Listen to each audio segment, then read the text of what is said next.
दिल पसंद ये ज़मीं चूम कर सबको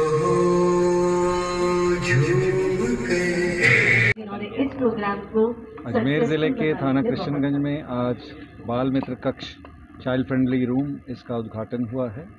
ये जो जे एक्ट के तहत जो प्रावधान है उसको मीट करने के लिए बनाया गया है। बड़ा ही कलरफुल रूम है, जैसे बच्चों के स्कूल में या बच्चों के किसी इंस्टीट्यूट में होता है।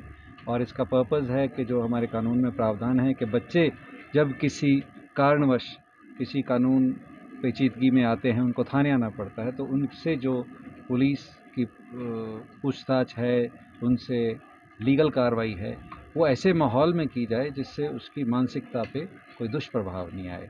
तो उसके लिए जहाँ पुलिस अधिकारी उन प्रावधानों का पालन करता है, उसके लिए एक ऐसा माहौल तैयार किया गया है, उसका बैठने का, उसका कमरा, उसका रुकने का, और आसपास जो उसकी दीवारों पे चित्र हैं या चार्ट्स हैं या उसकी एक्टिविटीज़ हैं, जब वो फ्री बैठे तो कुछ काम कर सके, तो ऐसा एक माहौल तैयार किया गया है। तो इसमें बचपन बचाओ आंदोलन, कैलाश सत्यार्थी फाउंडेशन, CWC अजमेर और किन्हीं NGOs सबका योगदान रहा है। हम सबके आभारी हैं।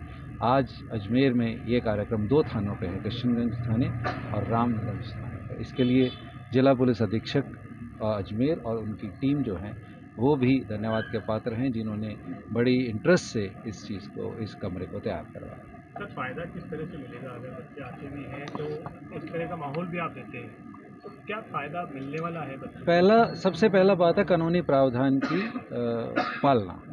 जो जे एक्ट में प्रावधान है वो है कि ऐसा एक माहौल हो जहां बच्चे को क्योंकि थाना वो जगह है जहां बहुत सारे क्रिमिनल्स भी आते हैं, सारी कार्रवाई उनके खिलाफ होती है, तो बच्चे जो छोटी उम्र का है उसकी मानसिकता पर उस समय ये प्रभाव नहीं पड़े, उसको उस माहौल से थोड़ा दूर रखा जाए, तो एक ऐसे कक्ष का निर्माण किया है। दूसरा, जो जे एक्ट के खुद के प्रावधान है उसमें है कि पुलिसकर्मी उससे वर्दी में नहीं बात करता है, और ताकि उसके मानसिकता में ये रहे कि अगर उससे अपराध हुआ है किसी, इसलिए हम उसको अपराधी नहीं कहते, दूसरे को अपराधी, इसको हम बाल अपचारी कहते हैं या विधि के विरुद्ध संघर्षरत बाल कहते हैं। तो इन चीज़ों के प्रावधान को मीट करने के लिए है, तो इसलिए उसकी सोच पे पॉजिटिव इम्पैक्ट लाने के लिए। कई जगह ऐसे कई प्रावधान, लेकिन उसके बावजूद भी तो यही बात मैं कह रहा था, शुरुआत हम सभी प्रोजेक्ट्स की बहुत अच्छी करते हैं, तो जैसे जैसे आगे बढ़ता है कई बार हम उतना इंटरेस्ट नहीं ले पाते, और इसी कारण मैंने थर्ड पार्टी ऑडिट का भी जिक्र किया था। तो उसका पर्पज़ यही है कि समय के साथ ढिलाई नहीं आए, हम उसको कैजुअली नहीं लें और उसका सदुपयोग करें।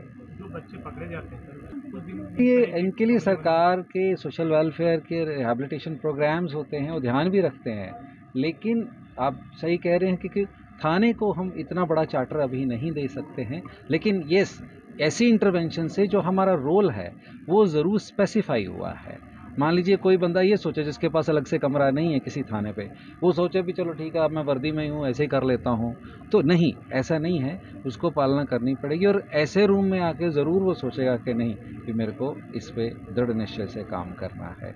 और जो आपने बात कही, उसका दोबारा उस क्रिमिनल वर्ल्ड में एंट्री नहीं हो, इसके लिए एक कंबाइंड एफर्ट की ज़रूरत है विभिन्न विभागों के, और उसमें मैं आपको Ajmer police, Ajmer range police और राजस्थान पुलिस की तरफ से आश्वस्त करना चाहता हूं कि पुलिस अपनी भागीदारी उसमें बड़ी अच्छी तरह निभाएगी।